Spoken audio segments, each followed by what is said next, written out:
Pillar ও ramp বসানোর জটিলতায় আটকে আছে রামপুরা ডেমরা এক্সপ্রেসওয়ে নির্মাণ। আলোচনায় সমাধান দেখছে দক্ষিণ সিটি।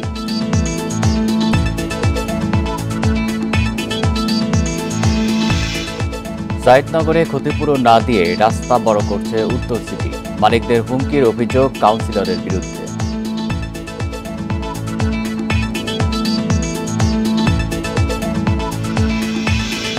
বৃষ্টি হলেও সোমবারের আগে কমছে না তাপমাত্রা। গরমে 25 জেলায় আজ বন্ধ মাধ্যমিক স্কুল ও কলেজ।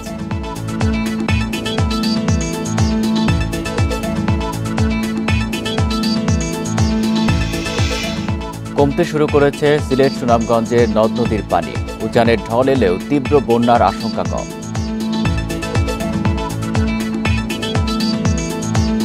স্বাগত ইন্ডিপেন্ডেন্ট সংবাদে, আপনাদের সাথে আছি আমি জান্নাতুল ফেরদৌস সুবা এবং আমি আলী আশরাফ। শুনছিলেন শিরোনাম, যাচ্ছি পুরো খবরে।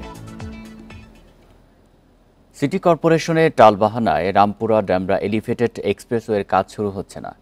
প্রকল্প পরিচালক জানান, পিলার ও র্যাম্পের জায়গার বিষয়ে যে অনাপত্তিপত্র প্রয়োজন তা মিলছে না। চুক্তির 2 বছরের বেশি কেটে যাওয়ায় ডলারের দাম সমন্বয় চায় চীনের 2 নির্মাতা কোম্পানি। দক্ষিণ সিটির কর্মকর্তারা জানিয়েছেন, কিছু বিষয়ে তাদের আপত্তি থাকলেও আলোচনায় সমাধান সম্ভব। রাজধানীতে প্রবেশে যাত্রাবাড়ী সড়কের বিকল্প হিসেবে ব্যবহার হয় ডেমরা রামপুরা রুট। দিনে এই রুটে গাড়ি কম থাকলেও রাতে চাপ বাড়ে বাস ট্রাকের। এজন্য এখানে এলিভেটেড এক্সপ্রেসওয়ে নির্মাণে 2022 সালে চীনা 2টি কোম্পানির সঙ্গে চুক্তি করে সরকার। 1.5 বছরের মধ্যে কাজ শুরু হওয়ার কথা থাকলেও কেটে গেছে 2 বছরের বেশি। দেরির কারণে ডলারের দাম সমন্বয় চায় চীনা নির্মাতা প্রতিষ্ঠান। এ নিয়ে চিঠিও দিয়েছে সড়ক ও জনপথ বিভাগকে। প্রকল্প পরিচালকের দাবি, এক্সপ্রেসওয়ের বাঁক এবং র্যাম্পের জায়গার জন্য 2 সিটি কর্পোরেশনের অনাপত্তিপত্র প্রয়োজন, যা নিয়ে চলছে টালবাহানা। এজন্য শুরু করা যাচ্ছে না মূল কাজ। এনওসি যেটা অনাপত্তি, বিভিন্ন সংস্থার অনাপত্তি, সেগুলি পাওয়ার চেষ্টা করছি। পাশাপাশি অধিগ্রহণও শেষ করার চেষ্টা করছি। যেই প্রকল্পটা পারমিশন দেওয়া হয়েছে, তো সেই প্রকল্প বাস্তবায়ন হবে। আর প্রকল্প বাস্তবায়ন না হইলে ফরেন ইনভেস্টররা একটা ব্যাড মেসেজও পাবে যে বাংলাদেশ ফরেন ইনভেস্টমেন্ট ফ্রেন্ডলি না। ঢাকা দক্ষিণ সিটি কর্পোরেশন বলছে, প্রকল্পের কিছু ইস্যুতে তাদের আপত্তি রয়েছে, তবে আলোচনায় তা সমাধান সম্ভব। সম্ভাব্যতা যাচাইকালে যদি আরও বেশি পরিমাণে বসা হতো, তখন হয়তো এই জটিলতাগুলো থাকতো না। বা আরও কোনো সমস্যা আছে কিনা সেটা নিয়ে যদি ওনারা আবারও আমাদের সাথে আলাপ আলোচনা করে এবং সেটি বাস্তবতার নিরিখে আমাদের পক্ষে কতটুকু ছাড় দেওয়া যায় সেটি বিবেচনা করে অবশ্যই আমরা তাদের সাথে আলোচনা করতে সবসময় প্রস্তুত। 2026 সালে এই এক্সপ্রেসওয়ে নির্মাণ শেষ হওয়ার কথা। শুরুতে প্রকল্পের ব্যয় ধরা হয় 3,300 কোটি টাকা। ভূমি অধিগ্রহণ সহ বিভিন্ন কাজে এরই মধ্যে সরকারের খরচ হয়েছে 360 কোটি টাকা। Nahid Kamal, independent news, Dhaka. রাস্তা বড় করতে ব্যক্তি মালিকানার জমি নিচ্ছে ঢাকা উত্তর সিটি কর্পোরেশন, কিন্তু দেয়া হচ্ছে না কোনো ক্ষতিপূরণ। এমন ঘটনা ডিএনসিসির 40 নম্বর ওয়ার্ডের সাইদনগর এলাকায়। স্থানীয়দের অভিযোগ, জমি দিতে রাজি না হওয়ায় হুমকি দিচ্ছেন কাউন্সিলর। মেয়র বলছেন, জনগণের সুবিধার জন্যই রাস্তা প্রশস্ত করা হচ্ছে। ঢাকা উত্তর সিটি কর্পোরেশনের 40 নম্বর ওয়ার্ডের সাইদনগর এলাকা। 12 ফুটের এই রাস্তা 20 ফুট করতে চাইছে কর্তৃপক্ষ, তবে জমি অধিগ্রহণ নিয়ে দেখা দিয়েছে জটিলতা। সিএসআরএস ম্যাপে এখানে কোনো রাস্তা না থাকলেও সিটি জরিপে 12 ফুট রাস্তার কথা বলা হয়েছে। স্থানীয়রা জানান, 20 বছর ধরে ব্যক্তিগত জায়গা ছেড়েই তৈরি হয়েছে রাস্তা। তাদের অভিযোগ, এবার সেই রাস্তা আরও বড় করতে জমি ছাড়ার জন্য হুমকি দিচ্ছেন স্থানীয় কাউন্সিলর। আমাদের সম্পত্তি যদি ওনারা নিতে চায় নেক, কোনো সমস্যা নাই, কিন্তু এটা একটা সরকারি প্রসেসিং অনুযায়ী অধিগ্রহণে আসুক। সোসাইটির সভাপতি ইসাক সাহেব, তারপরে একতা মনির, তারা সবাই মিলে আমার বাড়ির সামনে ভাঙচুর করতে আসছে, হুমকি ধামকি দিতে আসছে। এক পর্যায়ে আমাকে থ্রেট করেও গেছে। আমার বড় ছেলেরা হুমকি দেয়, ওরা মেরে ফেলবে। ঠিক আছে, এটাও কাউন্সিলর নিজের মুখে বলছে আমার সামনে। তবে হুমকির অভিযোগ অস্বীকার করে কাউন্সিলর বলছেন, মাত্র কয়েকজনের বিরোধিতায় বাধাগ্রস্ত হচ্ছে উন্নয়ন। আমি হুমকি কিছু না, আমি যুক্তি দেখাইছি। রাস্তা যদি 10 জন এসে দেয়, আপনি একলা দেবেন না কেন? আপনি তো রাস্তা ব্যবহার করবেন। আমি যদি 2 ফুট দিই, 3 ফুট দিই, আপনি 1 ফুট কম দেন, তো রাস্তা ব্যবহার করেন। তা আমি জায়গা দেবো, আপনি ব্যবহার করেন, এটা কি দুনিয়াতে হয়? উত্তর ঢাকার মেয়র বলছেন, 20-30 ফুট রাস্তার জন্য জমি কেনা সম্ভব নয়। জনগণের সুবিধার জন্যই অন্তত 20 ফুট রাস্তা তৈরিতে সবার সহযোগিতা চান মেয়র। আমি জনগণকে অনুরোধ করব এগিয়ে আসার জন্য, কারণ 20 ফিট রাস্তা যদি হয় এটা কিন্তু নগরবাসীর সুবিধা পাবে। এই 20 ফিট রাস্তা দিয়ে মানুষ চলাচল করতে পারবে। আমি এটা বলতে চাই, আমরা কিন্তু কাউকে টাকা দিচ্ছি না। হ্যাঁ, যদি রোড 100 ফিট হয় যখন বা 72 ফিট হয় তখন আমরা সে অ্যাকুইজিশন করবো ইনশাল্লাহ। 2,62,00,000 টাকায় এই রাস্তার উন্নয়ন কাজ শুরু হয় গত বছরের নভেম্বরে। 30 মে নির্মাণ কাজ শেষ হওয়ার কথা থাকলেও তা নিয়ে দেখা দিয়েছে শঙ্কা। বন ইবনে কামাল, ইন্ডিপেন্ডেন্ট নিউজ, ঢাকা। অনিয়মিত কর্মীর ভুলে গাজীপুরে 2 ট্রেনের মুখোমুখি সংঘর্ষ হয়েছে। জয়দেবপুরে বিদেশি অর্থায়নে রেল লাইনের কাজ চলমান থাকায় সেখানে চুক্তিতে কাজ করছিলেন একজন মাস্টার ও 2 জন পয়েন্টম্যান। 2 প্রান্তে 2টি ট্রেন আসার খবরে লাইনের পয়েন্ট মেলাতে গিয়ে ভুল করেন তারা। এতে টাঙ্গাইল কমিউটার ঢুকে পড়ে ভিন্ন লাইনে। চুক্তিভিত্তিক কাজ করা 3 জনকে বরখাস্ত করা হয়েছে। এই ঘটনায় 2 ট্রেন চালক সহ আহত 4 জন হাসপাতালে চিকিৎসাধীন রয়েছেন। টাঙ্গাইল কমিউটার ট্রেনটি জয়দেবপুর স্টেশনের আউটার সিগন্যালে পৌঁছায় শুক্রবার সকাল 10টা 50 মিনিটে। প্রায় একই সময়ে ঢাকা থেকে একটি তেলবাহী ট্রেন জয়দেবপুরে ঢোকে। আউটার সিগন্যালে তখন কাজ করছিলেন চুক্তিভিত্তিক নিয়োগ পাওয়া একজন মাস্টার এবং 2 জন পয়েন্টসম্যান। এইখানে যারা বসে সবাই প্রকল্পের, আর আমরা স্টেশনে যারা বসি তারা আমরা সরকারি কর্মী। রাস্তাটা যে রাস্তা বানানোর কথা অন্য রাস্তা বানাই দিচ্ছে, এই বলতে এই জায়গায় করছে হাশিম সাহেব, সাদ্দাম আর মুস্তাফিজ 3 জন। নির্দেশনা পেয়ে লাইনের পয়েন্ট পরিবর্তন করেন তারা, আর এখানেই ঘটে বিপত্তি।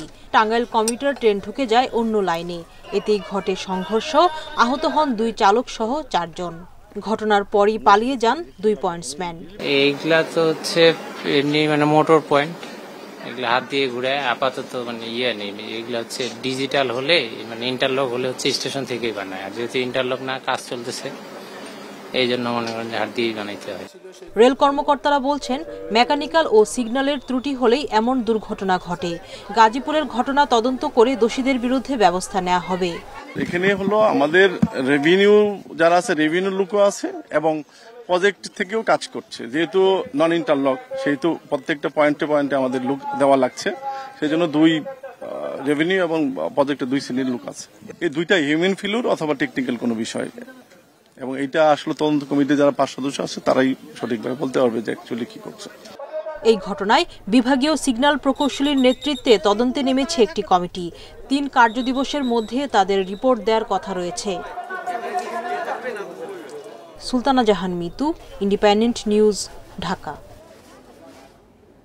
গাজীপুরে ট্রেন দুর্ঘটনায় প্রায় 2 ঘন্টা বন্ধ থাকার পর শুক্রবার দুপুর 1:30টার দিকে বিকল্প লাইনে ঢাকার সঙ্গে উত্তর পশ্চিমাঞ্চলের রেল যোগাযোগ চালু হয়। একই কারণে অন্তত 10টি ট্রেনের আসা যাওয়ার সময় বিঘ্নিত হয়। রেল কর্তৃপক্ষ জানায় বুড়িমারি এক্সপ্রেস, রংপুর এক্সপ্রেস ও অগ্নিবীণা এক্সপ্রেস এই 3টি ট্রেনের যাত্রা শুরুতে অস্বাভাবিক দেরি হয়। এতে কোনো যাত্রী ভ্রমণ বাতিল করতে চাইলে তাদের টিকিট ফেরত দেওয়া হয়।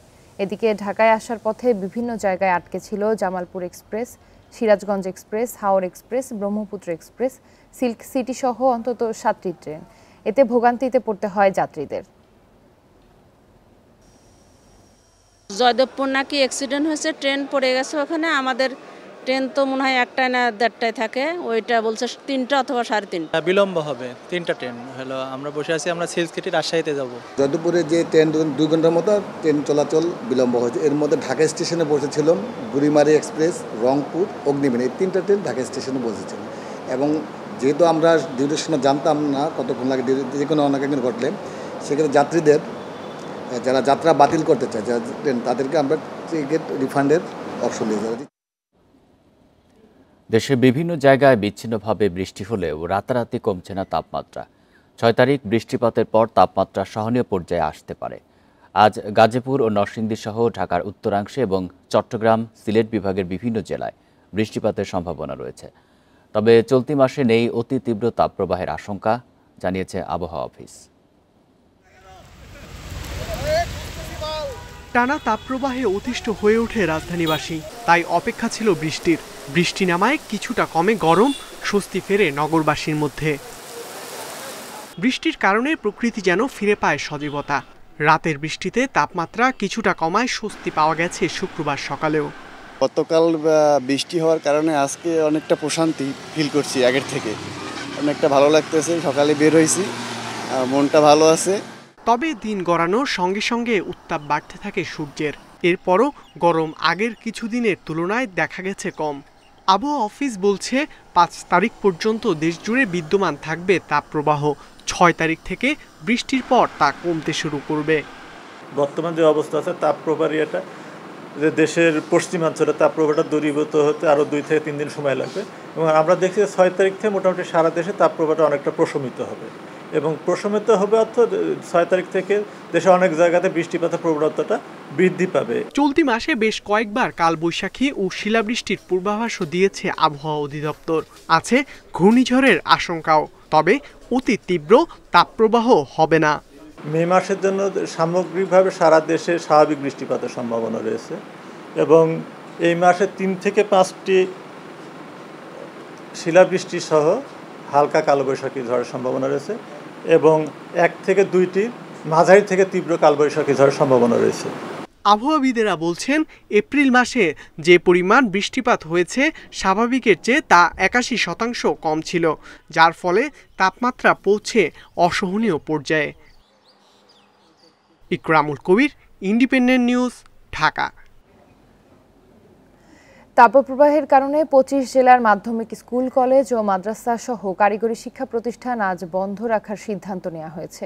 শিক্ষা মন্ত্রণালয়ের সংবাদ বিজ্ঞপ্তিতে জানিয়েছে, আবহাওয়া অধিদপ্তরের পূর্বাভাসের ভিত্তিতে এই সিদ্ধান্ত নেওয়া হয়েছে। ফলে খুলনা ও রাজশাহী বিভাগের সকল জেলা এবং ঢাকা, টাঙ্গাইল, চাঁদপুর, রংপুর, কুড়িগ্রাম, নীলফামারী ও দিনাজপুর জেলার সব মাধ্যমিক স্কুল, কলেজ, মাদ্রাসা ও কারিগরি শিক্ষা প্রতিষ্ঠান শনিবার বন্ধ থাকবে। এর আগে ঈদ ও নববর্ষের ছুটির পর গত 21শে এপ্রিল শিক্ষা প্রতিষ্ঠান খোলার কথা থাকলেও তাপপ্রবাহের কারণে তা 1 সপ্তাহ পিছিয়ে 28 এপ্রিল খোলা হয়। তবে গরমের তীব্রতার কারণে 29 এপ্রিল থেকে 2 মে পর্যন্ত বন্ধ থাকে দেশের বিভিন্ন জেলার শিক্ষা প্রতিষ্ঠান।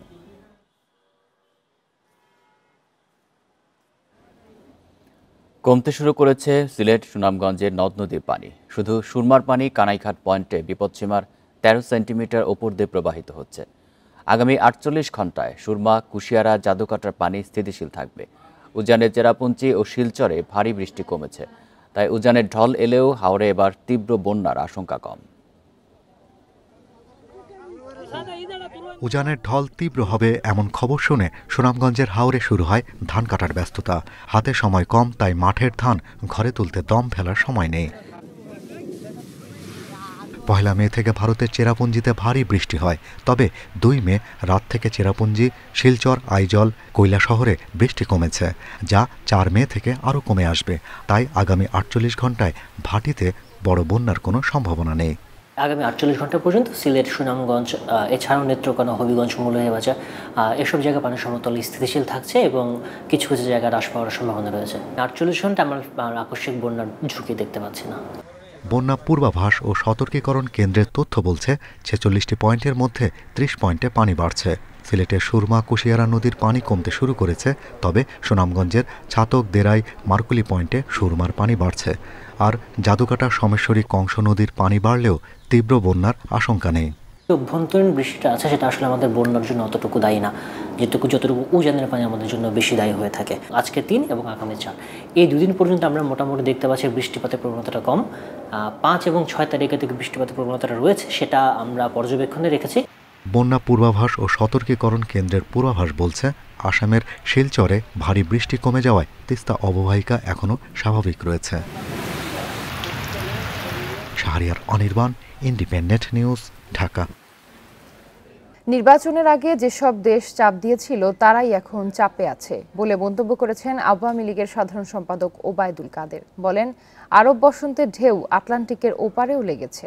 তিনি জানান, দেশ শাসন করতে গিয়ে বাইরের বিভিন্ন চাপ সইতে হয়েছে। নির্বাচনের আগে নিষেধাজ্ঞা সহ নানামুখী ভয়ভীতি দেখানো হয়েছিল। সকালে ধানমন্ডিতে আওয়ামী লীগ সভাপতির রাজনৈতিক কার্যালয়ে সংবাদ সম্মেলনে ওবায়দুল কাদের কথা বলেন সমসাময়িক বিষয়ে। যে বেগম জিয়ার সরকারের ওপর এখনো দেশি বিদেশি চাপ রয়েছে ও ষড়যন্ত্র চলছে বলে উল্লেখ করে এসব ষড়যন্ত্র রুখতে দলের সবাইকে আরও সংগঠিত হওয়ার আহ্বান জানান। এ সময় তিনি অভিযোগ করে বলেন, বিএনপি নির্বাচন ঠেকাতে গিয়ে ও আন্দোলনের নামে জ্বালাও পোড়াও করে জনগণ থেকে বিচ্ছিন্ন। মাঠের রাজনীতি নয়, দলটি এখন বিবৃতি সর্বস্ব রাজনীতি করছে বলেও উল্লেখ করেন তিনি।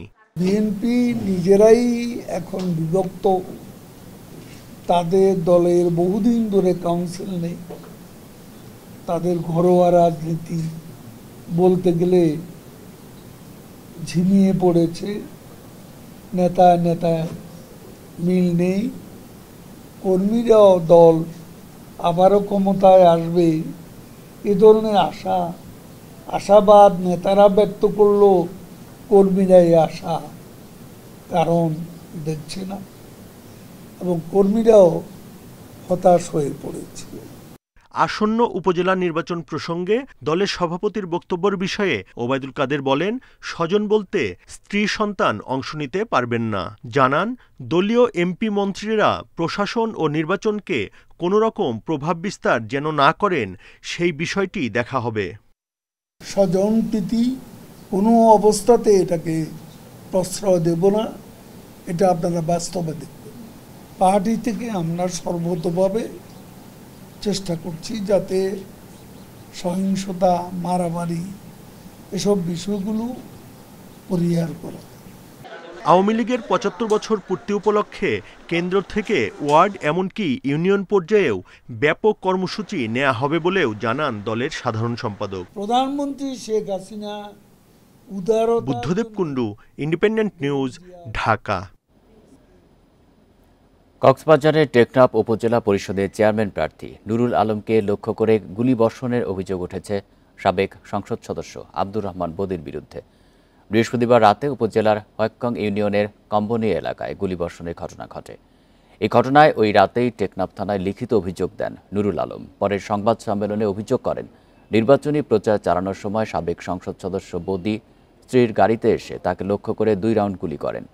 এ সময় বদির সঙ্গে ছিলেন অপর চেয়ারম্যান প্রার্থী জাফর আলম। পরে নুরুল আলম জরুরি সেবা নম্বর 999-এ ফোন দিয়ে বিষয়টি অবহিত করেন।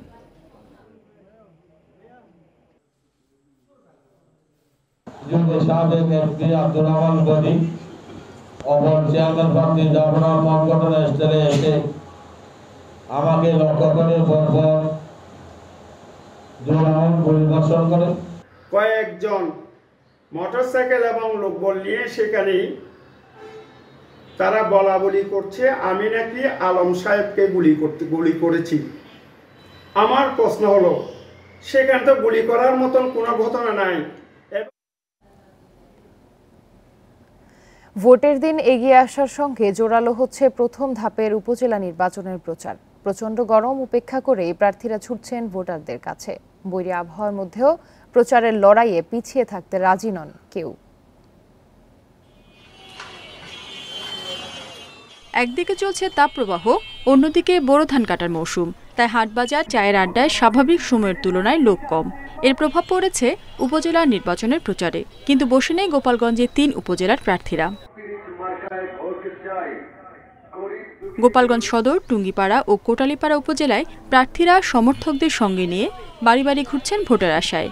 গোপালগঞ্জ সদর উপজেলার ভিতরে কোনো যদি বেকার যুবকদের জন্য কোনো প্রকার সরকারি কলকারখানা, বেসরকারি কলকারখানা, বিভিন্ন সফটওয়্যার কোম্পানি যদি আমরা চেষ্টা করতে পারি, আমরা আশা করি সফল হব।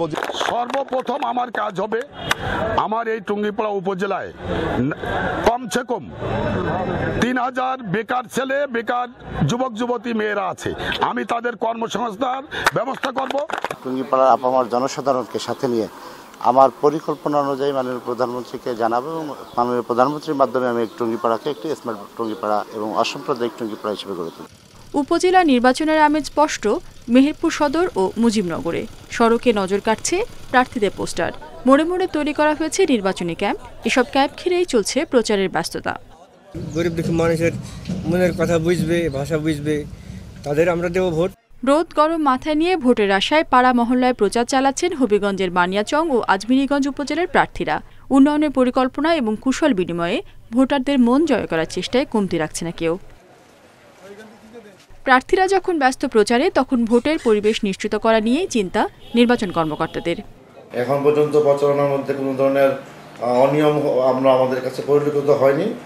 ভবিষ্যতে বা সামনে যদি কোনো আচরণবিধি কেউ লঙ্ঘন করে তাহলে আমরা আইনানুগ ব্যবস্থা গ্রহণ করব। বানিয়াচং ও আজমিরিগঞ্জে চেয়ারম্যান প্রার্থী 9 জন, এছাড়া ভাইস চেয়ারম্যান পদে 15 ও মহিলা ভাইস চেয়ারম্যান পদে লড়ছেন 6 জন। রেশমি নন্দী, ইন্ডিপেন্ডেন্ট নিউজ। সব ধরনের সরকারি চাকরিতে প্রবেশের ক্ষেত্রে বয়সসীমা 35 বছর এবং মুক্তিযোদ্ধা কোটায় বয়সসীমা 37 বছর করার আহ্বান জানিয়েছেন চাকরিতে আবেদনের বয়সসীমা 35 প্রত্যাশী শিক্ষার্থী সমন্বয় পরিষদ। 11 মের মধ্যে এই প্রজ্ঞাপন জারি না করলে বড় ধরনের কর্মসূচির ডাক দেওয়ার কথা জানিয়েছে সংগঠনটি। শুক্রবার ঢাকা বিশ্ববিদ্যালয় সাংবাদিক সমিতিতে সংবাদ সম্মেলনে একথা জানান সংগঠনটির মুখপাত্র শরীফুল ইসলাম শুভ। তিনি বলেন, 11 মে ঢাকা বিশ্ববিদ্যালয়ের রাজ্য ভাস্কর্যের পাদদেশে সমাবেশ করবেন সারা দেশের চাকরিতে আবেদনের বয়সসীমা 35 বছর প্রত্যাশীরা। এই সময়ের মধ্যে জনপ্রশাসন মন্ত্রণালয় প্রজ্ঞাপন জারি না করলে সমাবেশ থেকে বড় কর্মসূচি দেওয়া হবে। শুভ আরও বলেন, 35 জন সংসদ সদস্য ও সমাজের গুরুত্বপূর্ণ ব্যক্তিরা লিখিতভাবে চাকরির বয়সসীমা 35 বছর করার দাবিতে সমর্থন দিয়েছেন।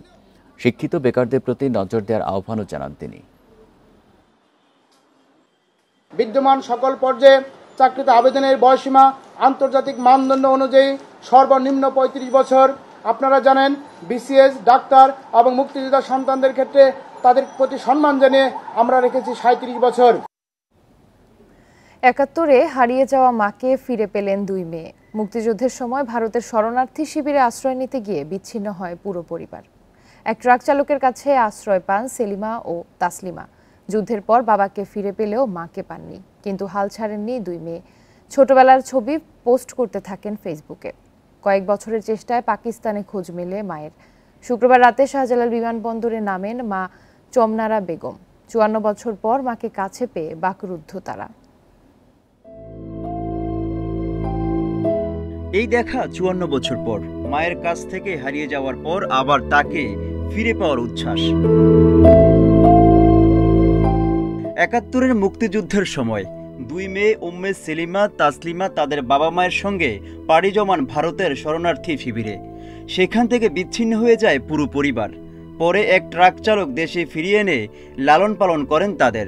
স্বাধীনতার পর তারা বাবাকে খুঁজে পেলেও মাকে পাননি। মায়ের খোঁজে কয়েক বছর ধরে ছোটবেলার কিছু ছবি ফেসবুকে পোস্ট দেন তারা। দেশের পাশাপাশি পাকিস্তানের বিভিন্ন গ্রুপেও ছবিগুলো পোস্ট হয়।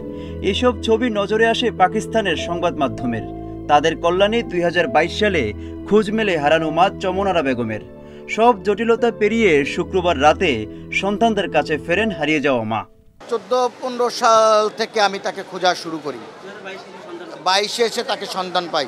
আজকে প্রথম ফেস টু ফেস মা মেয়ের সাক্ষাৎ হলো। হ্যাঁ, এর মধ্যে তারা ভিডিওতে দেখা সাক্ষাৎ করেছে, ছোটোবেলার ছবিগুলো ছিল সেই ছবিগুলো আদান প্রদান করেছে। তাদের কিছু স্মৃতি মনে ছিল আমার নানি শাশুড়ির, যে তার ননদের নাম। 54 বছর পর মাকে পেয়ে খুশিতে আত্মহারা পরিবার। ভাষার সমস্যা থাকলেও ঠিকই বুঝে নিচ্ছেন ভালোবাসার ভাষা। তো 4 বছর বয়স, অতটা মনে নাই, খালি শুধুমাত্র স্মৃতি যে আমি একটা জায়গায় আর কি ছিলাম, সেখান থেকে আমাদের ছাড়া হয়ে গেছে, গাড়িতে ছিল ছিনে, তারপরে ওখান থেকে আর কি আমরা আলাদা হয়ে গেলাম। হ্যাঁ, আচ্ছা नहीं लगेगा, ভালো লাগছে না এটা? হ্যাঁ, আচ্ছা লাগে না, দেখি যে আপনি চিন্তা করতে পারেন। হ্যাঁ, औलाद बगैर मां कैसे जीती है, मुझे पता है। চাকরির সুবাদে পাকিস্তানে আসা যাওয়া হতো সেলিমা ও তাসলিমার বাবা দিনাজপুরের বাসিন্দা মুসলিম উদ্দিনের। সেই সময় বিয়ে করেন পাকিস্তানের বাসিন্দা চমনারা বেগমকে। পরিবার থেকে বিচ্ছিন্ন হয়ে পাকিস্তানে চলে যান চমনারা বেগম। Mohammad Omar Faruk, independent news, Dhaka.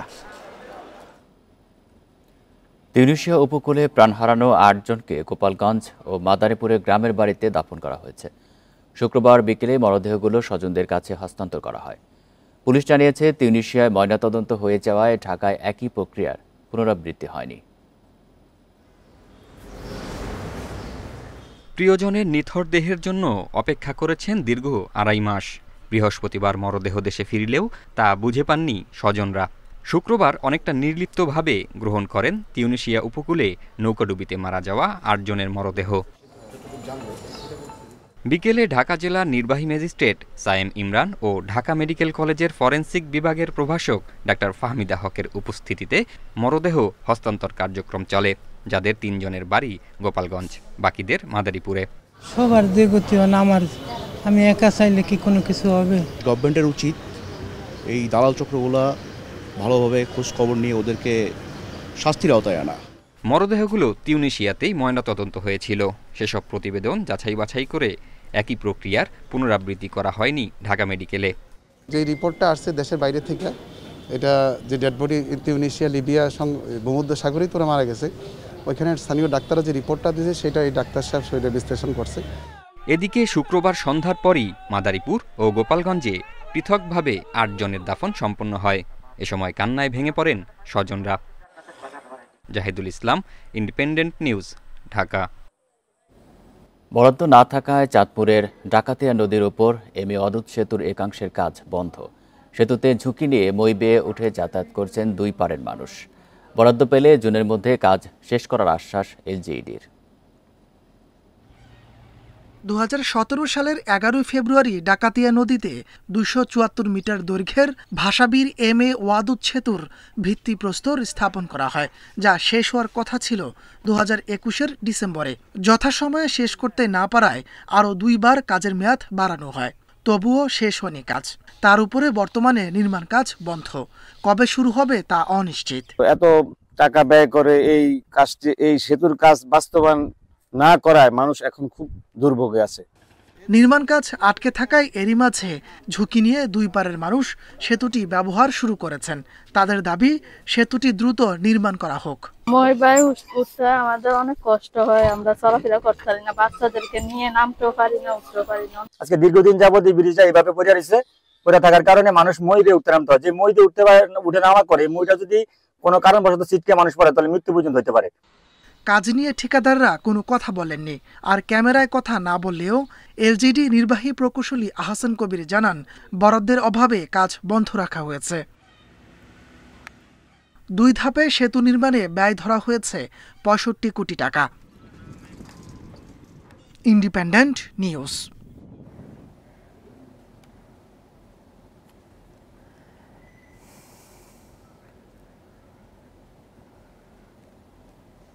এ নিয়ে আরো জানাতে চাঁদপুর থেকে যুক্ত হচ্ছেন সহকর্মী মনিরুজ্জামান বাবলু। বাবলু, নির্ধারিত সময় সেতুর কাজ শেষ করা যায়নি কেন? এতে কোনো পক্ষের দায় আছে কিনা? এখানে আমাদেরকে বাসাবির এমএ ওয়াদুদ সেতুর যে বিষয়টি আমাদেরকে যে ইঞ্জিনিয়ার প্রকৌশলী অফিস থেকে যেটি জানিয়েছেন যে বরাদ্দ সংকটের কারণে আসলে এই বারবার বিলম্ব হচ্ছে। 2017 সালে শুরু হওয়া এই বাসাবির এমএ ওয়াদুদ সেতুটি 2 পাড়ের যে বাসিন্দারা রয়েছেন চাঁদপুর সদর উপজেলা এবং ফরিদগঞ্জ উপজেলা, এই 2 উপজেলার বাসিন্দাদের কিন্তু দীর্ঘ বছরের এই একটি স্বপ্ন ছিল এই সেতু হওয়া। কিন্তু সেতুটি শুরু হলো 2017 সালে শুরু হলো, অদ্যাবধি পর্যন্ত সেতুটির কাজটি সম্পূর্ণ হয়নি। একে 3বার কিন্তু সময় বৃদ্ধি করা হয়েছিল। আমরা যে সর্বশেষ যেই প্রকৌশলীর সাথে কথা বলেছি, ঠিকাদারের সাথে আমরা যোগাযোগ করতে পারিনি। এই ঠিকাদার কিন্তু বলছেন, ঠিকাদার কিন্তু কাজ করছেন না, প্রায় দীর্ঘ 1 বছর ধরে তাদের কাজটা করছেন না। এবং সেতুর যে পয়েন্টে আমি দাঁড়িয়ে রয়েছি এখন একেবারে ফরিদগঞ্জ প্রান্তে, সেই প্রান্তে কিন্তু এখনো যে মই বেয়ে যে উঠছে যাতায়াত করছে কলেজ এবং স্কুল কলেজের স্টুডেন্টরা এবং 2 পাড়ের যে বাসিন্দারা রয়েছেন তারা, সেই প্রান্তে কিন্তু কাজ শেষ না হয় কিন্তু পুরো সেতুটি কিন্তু এখন একটা দুর্ভোগের পরিণত হয়েছে। তবে আমরা গতকাল কথা বলেছিলাম চাঁদপুর সদর উপজেলা যে সহকারী প্রকৌশলীর সাথে, তিনি জানিয়েছেন যে আগামী জুন মাসের মধ্যেই যে সেতুর যে বাকি অংশের কাজটি রয়েছে সেটি সম্পূর্ণ করবেন বলে তিনি আবারও নিশ্চিত করেছেন। ইতিমধ্যে তারা কাজ শুরু করবেন বলেও আমাদেরকে সেটি জানিয়েছেন। এই সেতুর ফলে কিন্তু চাঁদপুরের এই চাঁদপুর সদর, ফরিদগঞ্জ এবং রায়পুর, এইদিকে রামগঞ্জ এবং হাজীগঞ্জের এই 4টি উপজেলার যে বাসিন্দারা রয়েছেন তাদের কিন্তু যাতায়াতে অনেকটা লাঘব হবে এই সেতুটি নির্মিত হলে। এই সেতুর শুধু কেবল যে এক প্রান্তের যে ডায়াবেটিক যে অংশ রয়েছে সেটি বাকি নয়, এটির রেলিং এর যে কাজটি রয়েছে সেগুলো কিন্তু এখনো বাকি রয়েছে। তবে এই যে 2 ধাপে যে বরাদ্দ দেওয়া হয়েছিল, প্রথম ধাপে 38 কোটি টাকা এবং পরবর্তী ধাপে 28 কোটি টাকা, সেই বরাদ্দ যদি ঠিকাদার পায় তাহলে সেতুর কাজটি তারা দ্রুত শেষ করতে পারবে বলে আমাদেরকে জানিয়েছেন সড়ক প্রকৌশলী। এই ছিল আমার কাছে সর্বশেষ। চাঁদপুর থেকে জানাচ্ছিলেন সহকর্মী মনিরুজ্জামান বাবলু। পটুয়াখালীর উপকূলীয় এলাকায় লবণাক্ত জমিতে সূর্যমুখী ফুলের চাষ করে সফলতা পেয়েছেন কৃষকরা। অন্যদিকে রাঙামাটির পাহাড়ি জমিতেও বাড়ছে সূর্যমুখীর আবাদ। এতে ভোজ্য তেলের ঘাটতি পূরণে এই দুটি অঞ্চল রাখছে বিশেষ অবদান। কৃষকরাও লাভবান হচ্ছেন। পটুয়াখালীর মহিপুর ইউনিয়নের বিপনীপুর গ্রাম জমিতে লবণাত্মক বাড়ায় গেল কয়েক বছর ধান ও সবজির ফলন কমতে থাকে। এ অবস্থায় গত বছর সূর্যমুখী ফুলের আবাদ করে সফলতা পান কয়েকজন কৃষক। এই মৌসুমেও গ্রামের 28 বিঘা জমিতে সূর্যমুখীর আবাদ করেছেন 15 জন। আমাদের যে বড় চাষ করতাম সেইটা ভালো হয় না, তারপর আমরা এই ফুলের চাষ আরম্ভ করছি, খুবই একটা ভালো হয়। গেল বছর খুব ভালো হয়েছে আমাদেরকে সেই জন্য এবছর আবার আমরা বেশি আকারে দিয়েছি, এই হাইসান 33। কেবল বিপনীপুর নয়, উপকূলীয় কলাপাড়া উপজেলার বিভিন্ন গ্রামে বেড়েছে সূর্যমুখীর চাষ। এবার 1950 হেক্টর জমিতে সূর্যমুখীর আবাদ হয়েছে, যা থেকে প্রায় 41 কোটি টাকার ভোজ্য তেল উৎপাদন হবে বলে আশা করছে কৃষি বিভাগ। উৎপাদনের শুরুতেই কৃষকদেরকে পরামর্শ দিয়েছিলাম যাতে তারা গুচ্ছাকারে বা ক্লাস্টার আকারে সূর্যমুখীর বীজটি বপন করে। এক্ষেত্রে টিয়া পাখির আক্রমণ সহ রোগ পোকার আক্রমণ অনেক কম হয়। এদিকে বীজ ও সার বিতরণ করে রাঙামাটির পাহাড়ি পতিত জমিতে সূর্যমুখী আবাদে কৃষকদের উৎসাহিত করছে কৃষি বিভাগ। চলতি মৌসুমে জেলায় সূর্যমুখীর আবাদ হয়েছে 165 হেক্টর জমিতে, যা থেকে প্রায় 4 কোটি টাকার ভোজ্য তেল উৎপাদন হবে। প্রথম আমার এই এলাকার মোটামুটি যে কৃষি বিভাগ থেকে মোটামুটি এই যে সূর্যমুখী মোটামুটি ফুলতেছে, আগে মোটামুটি ছিল না, এখন তো আমরা আমাদের দেখতেছি খুব ভালো।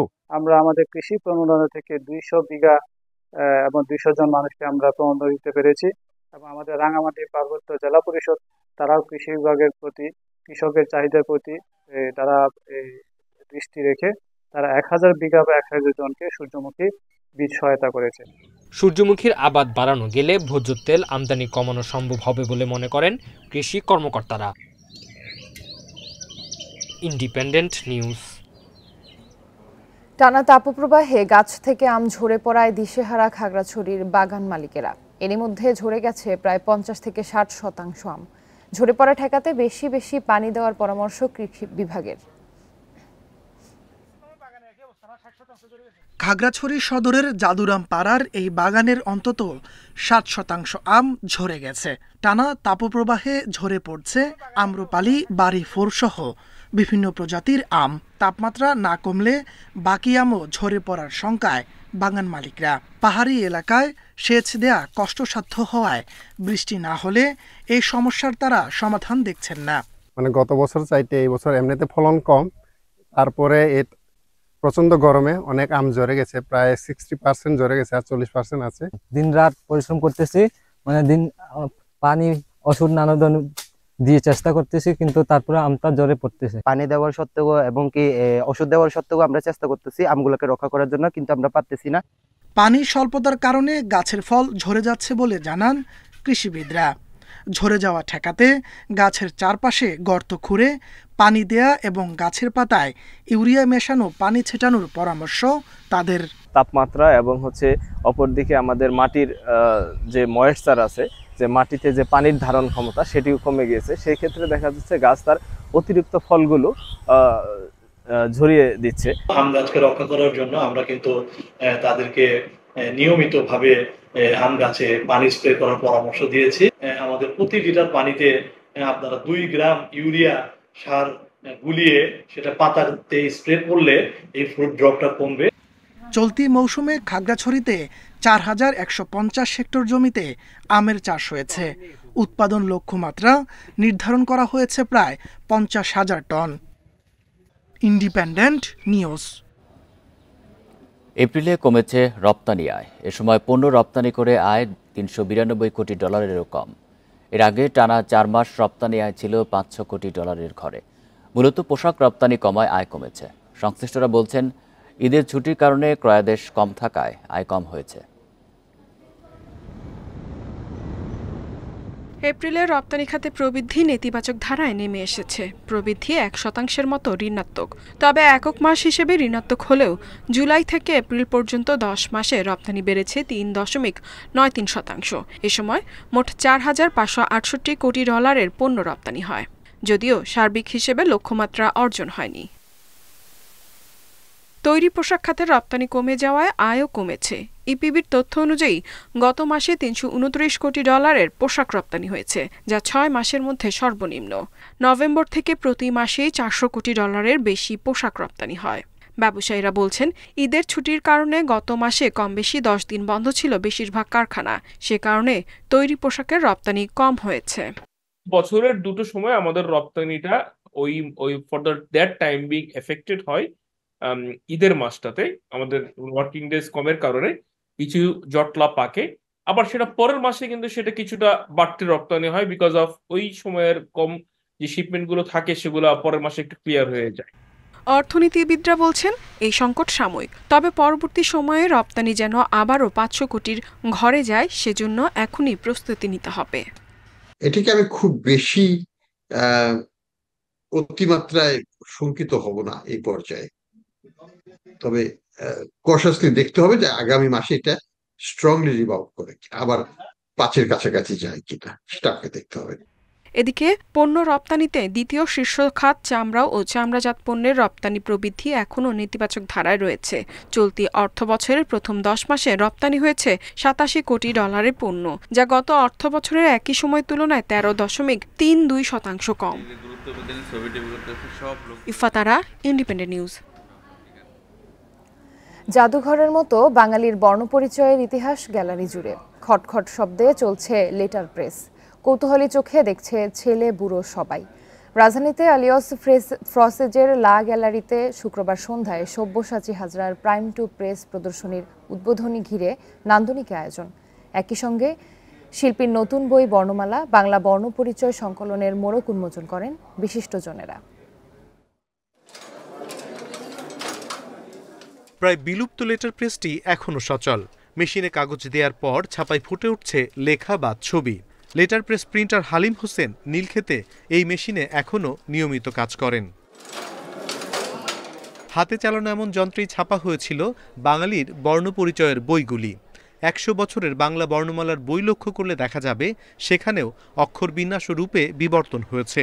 1849 থেকে 1948 পর্যন্ত নির্বাচিত এমন 8টি বই নিয়ে শিল্পী ও গবেষক সব্যসাচী হাজরা লিখেছেন বর্ণমালা বাংলা বর্ণপরিচয় সংকলন গ্রন্থটি।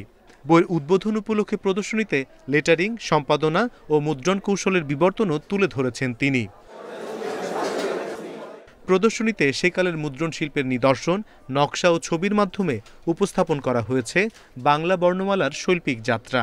বাংলা প্রাইমারের 8টা সংগ্রহ আছে, 8টা বইয়ের, সেটি শিশু শিক্ষা থেকে শুরু করে একেবারে সত্যজিতের হাতেখড়ি পর্যন্ত। আর আমরা যেটা চেষ্টা করেছিলাম বইগুলো ঠিক আদিতে যেভাবে ছাপা হয়েছিল ওই একই অনুরূপভাবে কোনো ধরনের গাঠনিক পরিবর্তন না করে বইটি ছাপার জন্য, সেটা আমরা অনেকাংশে পেয়েছি।